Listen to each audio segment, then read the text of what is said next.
Gainesville, The Villages, 1370 AM, 96.3 FM, The Source.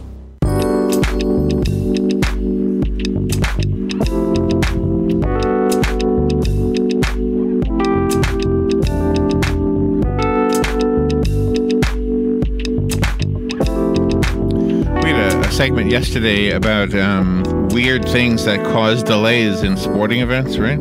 There was a fish that was dropped on a baseball field up in Jacksonville, right, during a college baseball game, right? And one of the things was a seagull that picked up a golf ball on a golf course. I'm guessing there's a lot of those kinds of stories out there.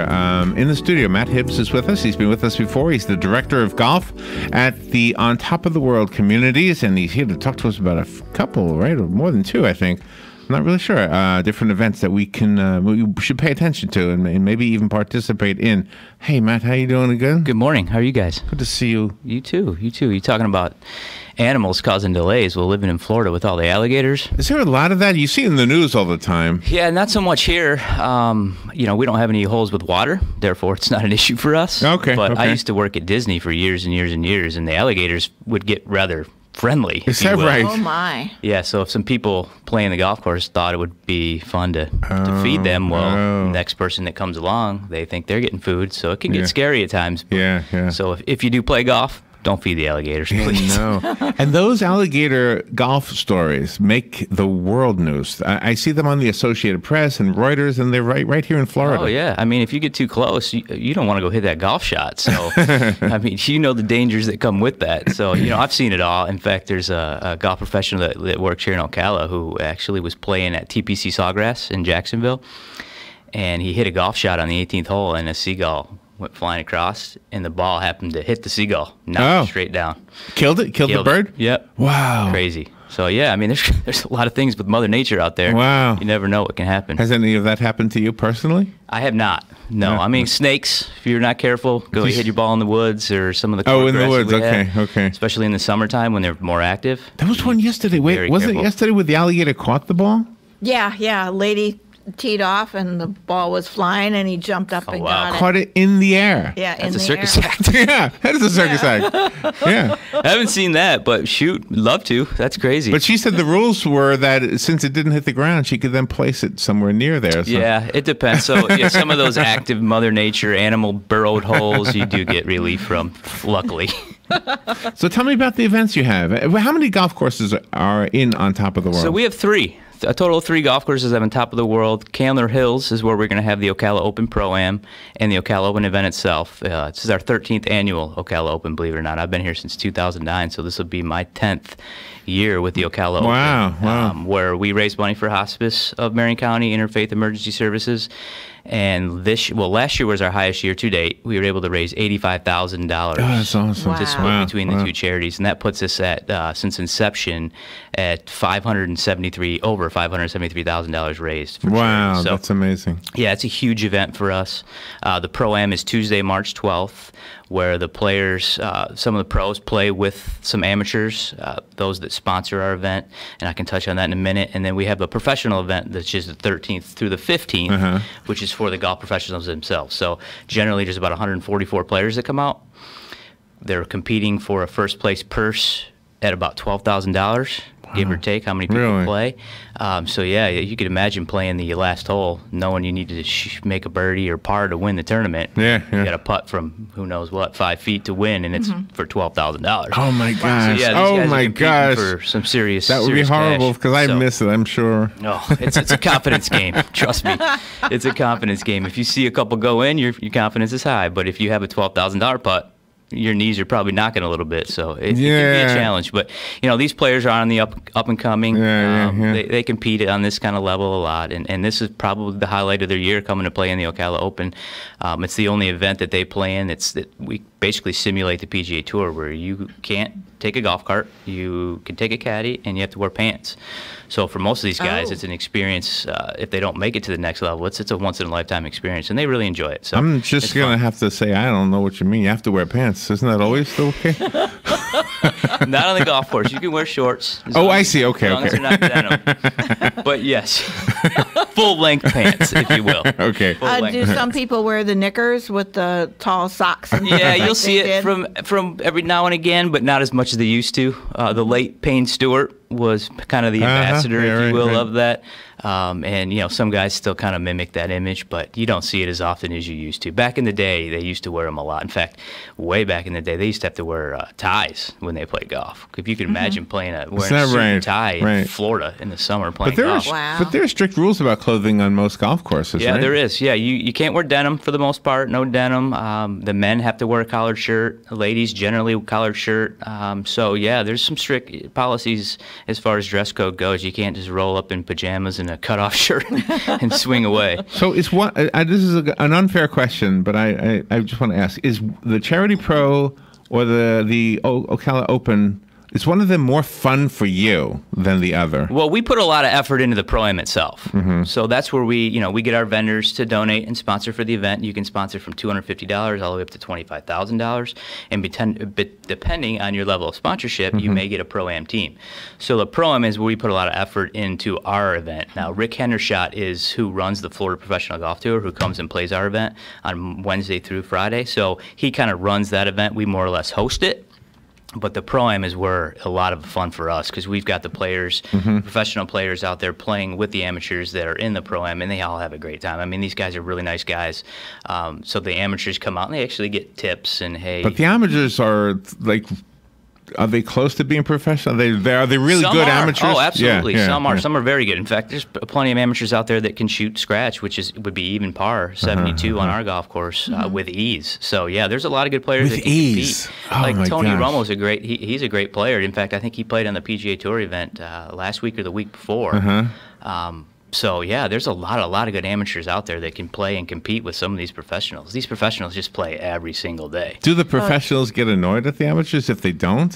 For the most part, no. No? No. For the most part, They know what they're getting into, but Once you in a know, while. there's times where you might have a professional who more or less doesn't want them in the room. But for the most part, 95% of these guys are really good guys. They're happy to come out and play. They love to do it. It's part of the game. Are they allowed to have their own caddy, or do they take care of their own bag?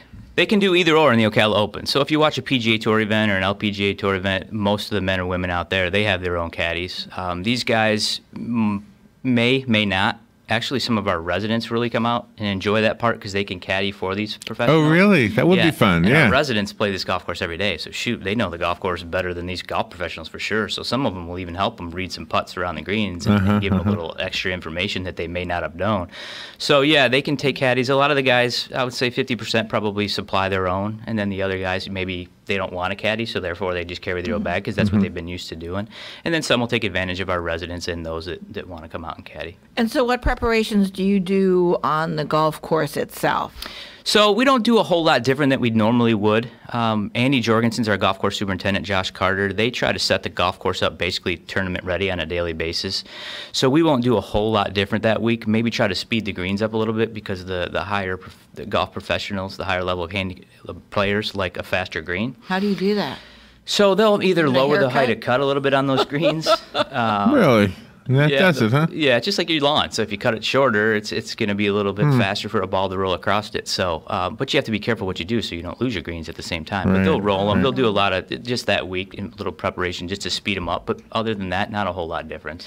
Are some of the hills at Candler Hills like other areas of the world from different golf courses of the world? Sometimes you hear that they'll be replicated.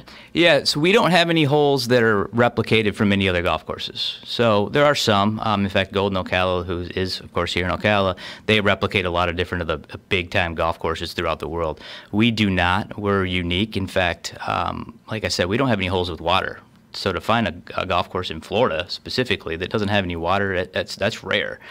We're styled more like almost like a Palm Coast out in California style golf course where we have like 89 bunkers on our golf course.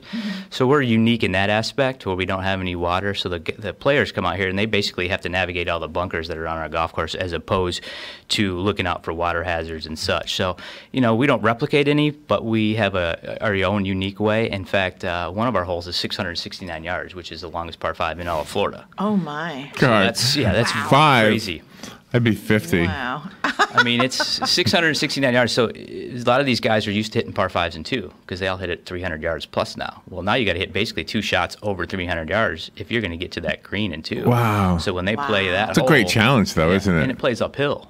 And depending on the wind, it could play even into the wind. So it could play closer. So what is to the trick to 700. hitting it far? I know that's not supposed to be a thing we should be aspiring to do, Yeah. but what is the trick if you do need to hit it far? Well, of course, first of all, you can swing a lot harder. Oh, you have to But swing harder. You don't have to, but the chances of you hitting it well when you swing harder go down. Oh, So the okay, harder you okay. swing, the more club head speed you generate. Therefore, the ball will go farther. Makes sense, yeah. But the biggest way to hit it farther is to actually hit the ball in the center of the club face. A lot of people, they'll swing harder, but they won't hit it in the center of the club face. They'll hit it out on the toe, on the heel. So the harder you swing doesn't always work, but the center of contact and hitting the ball right there in the center of the club face, that way the club can do what it's meant to do. A lot of these tour guys, they're so good because they don't miss hit shots. Yeah. And they just So how do you rip it. know, like when you're learning, how do you know that you're hitting it so fast? How do you see that? How do you know that you're hitting it in the middle? You can feel it. Really? Yeah, you can feel it. So if you're a regular golfer, you'll feel where you hit it on the club face. So you'll feel if you hit it off the toe. You'll know right away whether or not you miss hit it. Oh, really? Sometimes you can get away with it with the newer technology nowadays. The clubs go farther, and if there's a bigger sweet spot. Therefore, when you hit it, if you miss hit it a little bit, you'll get away with it a little bit more than you used to. But for the most part, if you play on a regular basis, as soon as you hit a golf shot, you'll know whether or not you hit it well. Do you know from the direction it goes? Yes, that'll help for Yeah, sure. yeah. I mean, sometimes you can still hit it fairly well, and it'll go right or left. But yeah, for the most part, if you hit it straight and you'll feel it and you'll hear it and you'll be like, "Wow, that felt good," and that's what makes you want to keep playing and playing and playing is when you hit those shots. It really does feel good. Sometimes when you have charity fundraising golf tournaments, you play the best ball. Is that how this charity pro-am is played, or is it played like the regular Ocala Open golf tournament? So the golf professionals play their own ball.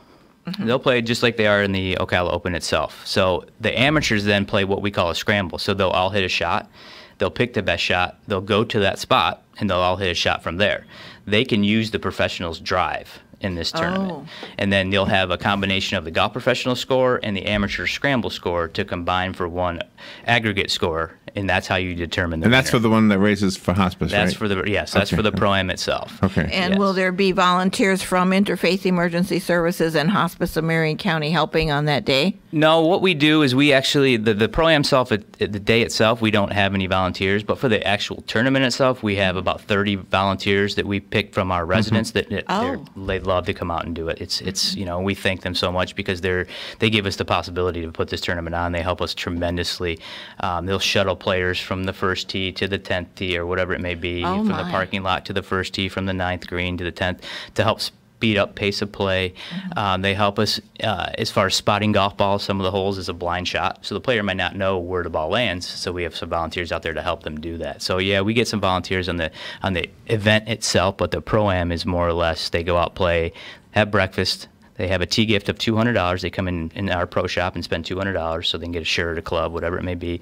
They go play golf. Then they have a luncheon, and then we do awards at the luncheon. Oh, how wonderful. Yeah, it's really a great day for golf. And again, like I said, these guys get to play with some of the professionals, see how they do it, and get some tips along the way. So it's a win for everybody. Have you ever gone to one of those multi-tiered driving ranges? Oh, yeah, Top Golf. Where is that? There's that one now in Jacksonville? Orlando, but Oh, there's oh. also one in Tampa. Those are a lot of fun.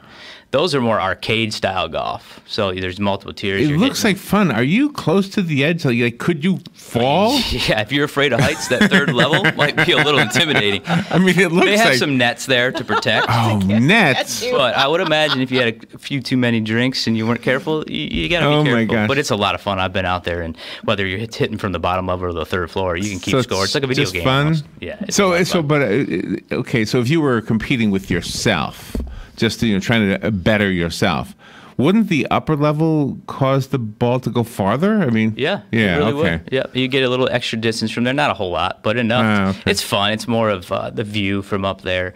You can play games at a Top Golf like that. In fact, they have like a little screen there where you can, depending on what game you want to play, long I wanna do drive, this. Point games. Where did we see? We saw Jacksonville. Yeah, I think They're we- fun. They're fun. They have restaurants. They have pool tables. I mean, they have all kinds of stuff. So they've really taken off recently. When a golfer comes in to play the Ocala Open, even the Charity Pro-Am, do you have to inspect their bags and their golf balls and things like that? Yeah, they're and gloves? regulated by the USGA Oh, really? or the PGA, depending on what tournament you're Got running. rules. So there are plenty of rules. For the most part, we don't go through them on a basis and check every single player's club. It's kind of the player's job to do that themselves. So you can have up to 14 clubs in your bag, no more. So you got to make sure you have less than 14 or less. And the clubs they use are regulated by the USGA, so you can't come in with your own club that you made up that all of a sudden hits the ball 400 plus yards. But yeah, they kind of use USGA sanctioned golf clubs.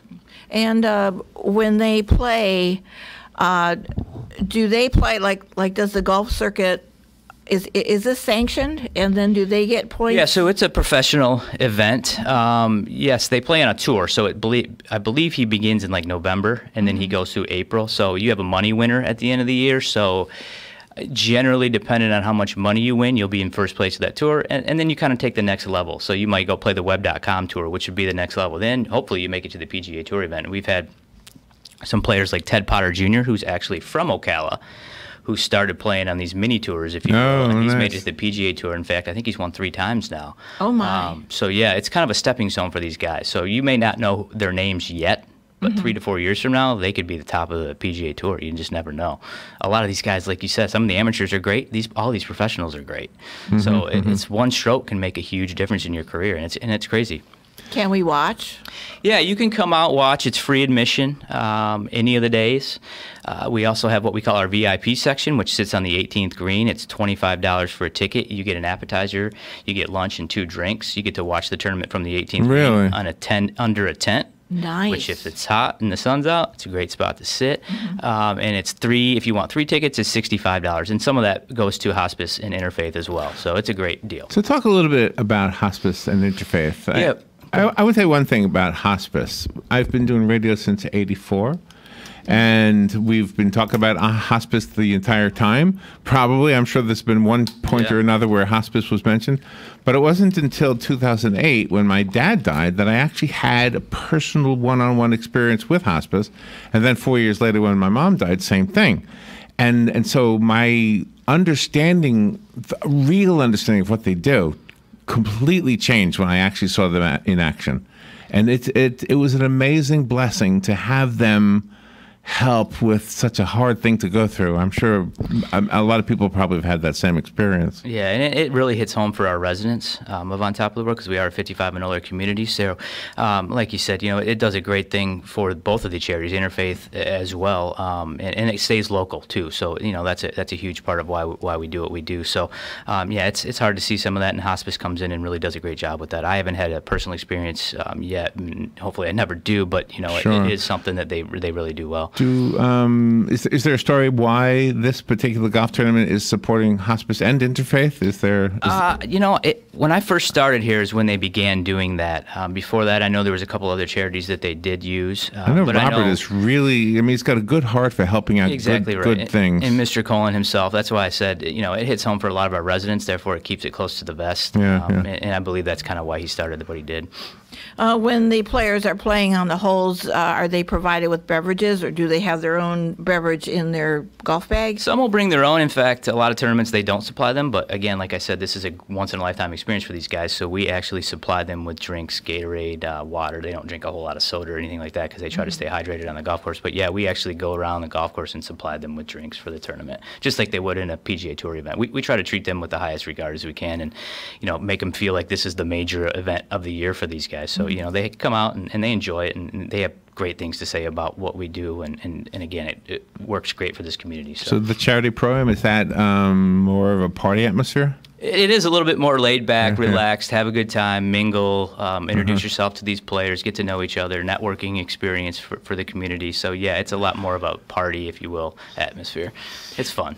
Do you and your team ever mentor up-and-coming student golfers? Yeah, we do. In fact, Denise Mullins, our head golf professional, she works with the LPGA and the girls golf, the young girls, and teaches them how to play some golf. We work with the first tee of Grady Ocala and Greg Wise. So, yeah, we do a lot of instruction, whether it's juniors or even adults, to get them in the game. We do what we call a Get Golf Ready, which is an introductory class to teaching golf to get people on the golf course so we can get them out there and really teach them what it's all about from the introductory level. Did you know Jim was it Becker, Rowan? Yeah. Becker? Did you know Jim Beckett? No, I don't know that name. Well, he has passed away, but he was the guy who taught us. The only golf lesson I ever had in my life was from him, and he was great. He was He started a golf college, I think it was, down in Spruce Creek. That sound right? Spruce Creek, yeah. Yeah, it's been a while. There's golf schools around like that. Yeah, and he was just fun, and just he showed us that we don't have to worry about being slow or holding up the ground, although I think we did. And that's what it's about, to get people onto the golf course. We don't want slow play to encourage it, but at the same time we want you guys to be relaxed out there and have a good time for those that are novices and learning the game.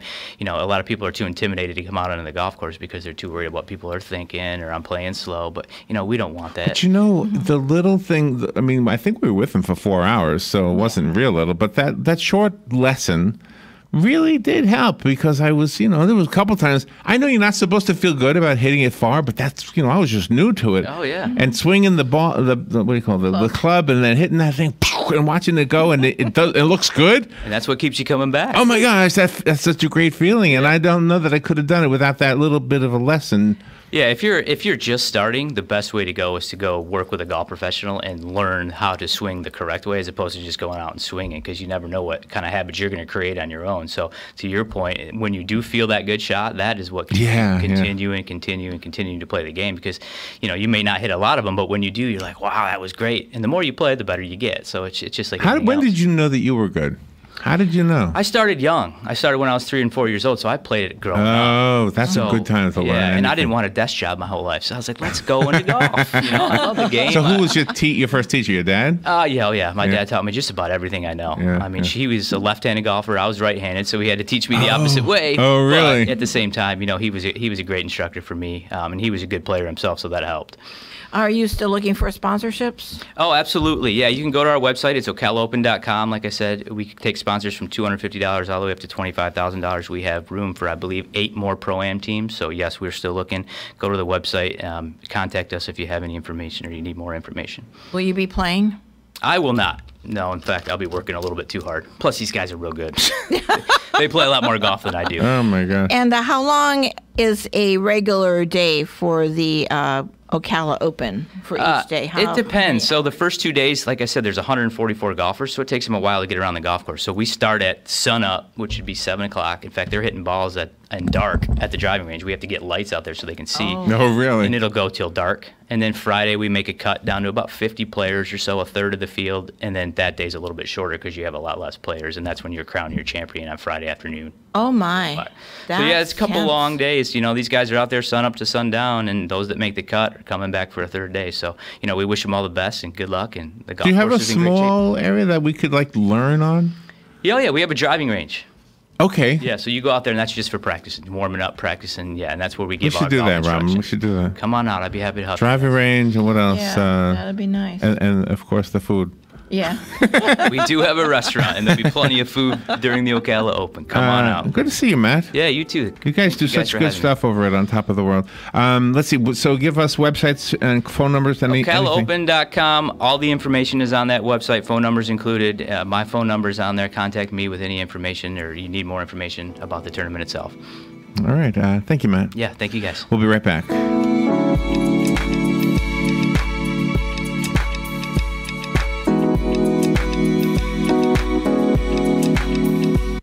Have a magical night at the Appleton Museum of Art on Saturday.